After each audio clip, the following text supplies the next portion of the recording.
My God, that's bad better. Next up, we have a lad that goes around the country, tirelessly, night, day, you name it. He's getting calls in the middle of the night, you name it, he gets calls to help people to stop being evicted from their homes. This guy has done so much work for everyone out there to help to stop people from becoming homeless. I'll call the next speaker up, Pól Ó Scanaill, please. Thank you.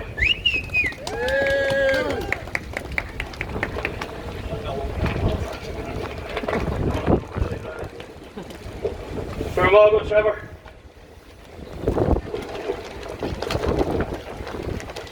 I want to thank the organisers for the invitation to speak here today at the March for Justice in the City of Tribes.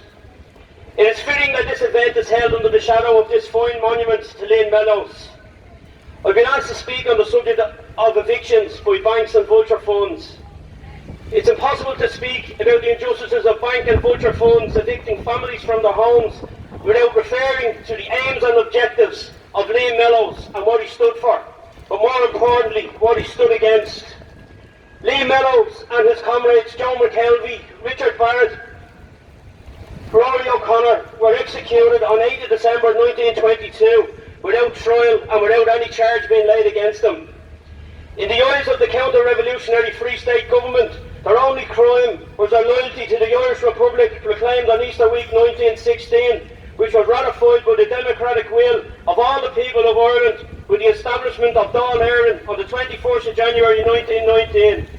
Liam and his comrades were the first patriots to be murdered by the Free State because of their loyalty to the 1916 proclamation and to the democratic programme of the Dáil. Those two documents laid out a political agenda based upon national self-determination, social and economic justice for all the people. They set out an ideal of cherishing all the children of the nation equally, of claiming the ownership and wealth of Ireland for the people of Ireland, and of securing political, social and economic freedom for the nation. Those objectives were abandoned by the counter-revolutionary political elite in favour of a treaty that saw the creation of two partitionist states on this island, which remained within the British Empire, whereby control of the means of production and wealth generation would still remain in the hands of a small but very wealthy minority, the stake in the country people that Liam Mellows referred to.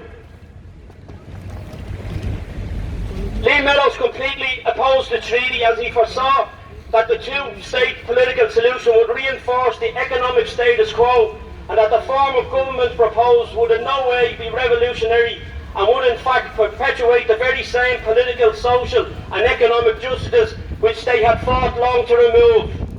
Liam Mellows' prophetic speeches during the treaty debate were 100% correct when he predicted how this state would be governed and how the injustices inflicted on the Irish people by the British would be perpetrated by the Free State government and its Gombean classes. Mellows stated it would be folly to destroy English tyranny in order to erect a domestic tyranny that would need another revolution to free the people.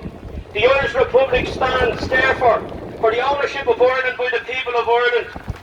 It means and the process of production must not be used for the profit or aggrandisement of any group or class. Liam Mellows was a disciple of James Connolly. As we approach the centenary of the signing of the treaty and the counter-revolution and of the murder of Liam Mellows and all who stood by the Republic, including the 8 men who were murdered in Ballyseedy today in 1923. It is vital that we recognise Connolly's and Mellows' analysis that the failure to establish a socialist republic would lead to a state that would put the interests of the capitalist class ahead of the Irish people, and that analysis remains valid today. We cannot underestimate the political importance and the revolutionary intent of the democratic programme for government that Liam Mellows sacrificed his life for. The democratic programme asserted that the first duty of the Republic was to make provision for the physical, mental and spiritual well-being of the people, to secure that no child would suffer hunger or cold from lack of food, clothing or shelter, but that all shall be provided with the means and the facilities requisite for their proper education and training. The democratic programme also stated that the sovereignty of the nation extends not only to all the men and the women of the nation, but to all its material possessions, the nation's soil and its resources. All of the wealth and all of the wealth-producing processes were in the nation, and we reaffirm that right. We affirm that all rights to private property must be subordinate to the public right and welfare. It declared the right of every citizen to an adequate share of the produce of the nation's labour. The democratic programme promised a social welfare agenda to assure that the aged and infirmed would no longer be regarded as a burden, but rather entitled to the nation's gratitude and consideration. The Republic had a duty to safeguard the health of the people. Who here can truly say that this state, which claims to be a republic, has lived up to those objectives? This state is a prime example of what happens when capitalism and imperialism are permitted to run rampant and unrestrained. The blue shirts, Fianna Fáil, Labour and the Greens have rolled out the red carpet to international vulture funds and reach cuckoo funds to feed off the carcass of the Irish people, evicting families and pushing rents to unprecedented levels. Banks that were bailed out were given tax-free status for over 20 years. They are now making millions in profits and pay no taxes, while our people are put onto the side of the road, while they remain unaccountable for the suicide epidemic they have caused. Thousands of families struggle to hold on to their homes. We have children going to school hungry, and it's a harsh reality of life for many people in Ireland today. We have a national homeless crisis where there's a dependence on charitable food banks, the modern reincarnation of the soup kitchens, where homeless children are forced to eat food sitting on cardboard on the street. This is an everyday reality for many families in every town and city right across this island, north and south. Lee Mello stated in 1922 that Ireland, if our industries and banks were controlled by foreign capital, would be at the mercy of every breeze that ruffled the surface of the world's money markets.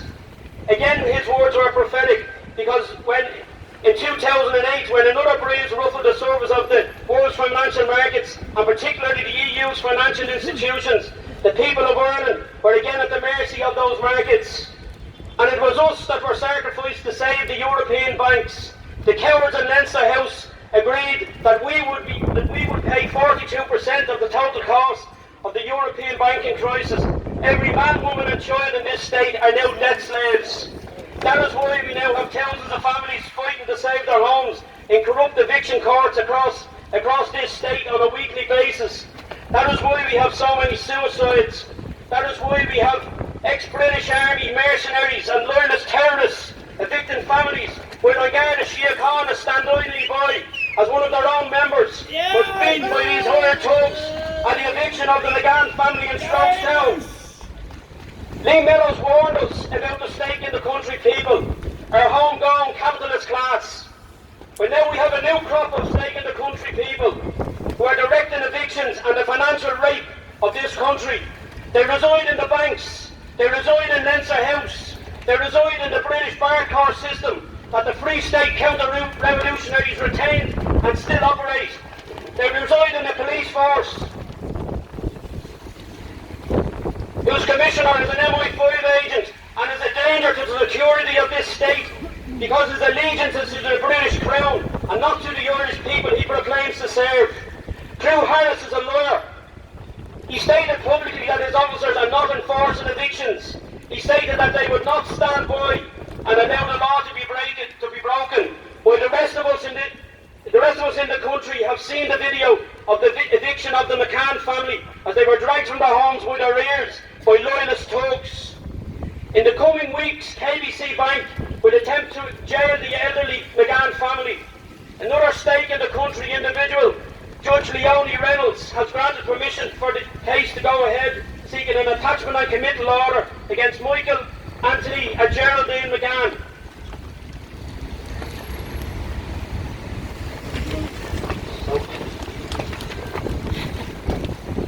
We pledge here today that we will stand with the McGann family and all other families facing evictions.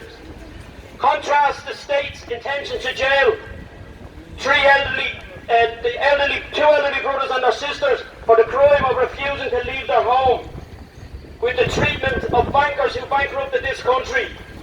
Sean Fitzpatrick sailed off to his mansions in Greystones and Marbella with a gold-plated pension. Contrast the jailing of the McGann family with Judge Martin Nolan's sentences of the Anglo-Irish executives Pat Whelan and Millie McAteer to community service following their conviction for their part in providing illegal loans of over 450 million to the Maple 10.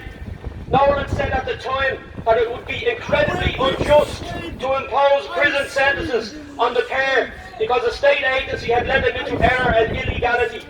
No sentences in Judge Nolan's court for bankers or paedophiles who are found with the vilest of child abuse material. They walk away with suspended sentences on an almost daily basis. Where's the justice there? There's one rule for the rich and another for the poor in this state. Until we re-establish the republic that Liam Mellows died for, it will be impossible to find solutions for the many injustices that will be spoken about here today. I'll finish with one final quote from Liam Mellows. It is a fallacy to believe that a republic of any kind can be won through a shackled free state. You cannot make a silk purse out of a sow's ear. The free state is British created and serves British imperialist interests. It is the buffer erected between British capital and the Irish Republic. Good evening, all. I'm Brother Liam O'Malley,